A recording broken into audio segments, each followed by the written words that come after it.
عليكم دموع سلام يا حي هذي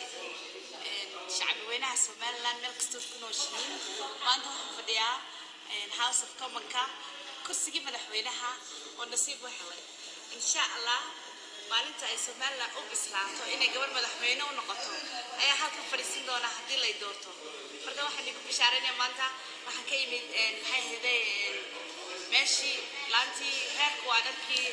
wadani imika waxaan sugaynaa gudoomiyahayaga oo ah gudoomiyaha maxay haday baarlamaanka maxay haday intii la sugaynay waxaan ka gaarsiinayaa inaan u sheego inaan la igu daray officially guddiga fulinta xisbiga wadani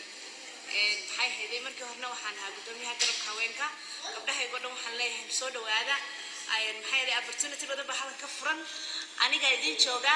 ambassador baan idin ahay waan soo wada dhaweynayaa waad mahadsantihiin Soomaaliland ha noolaato fiiba wadani salaam calaykum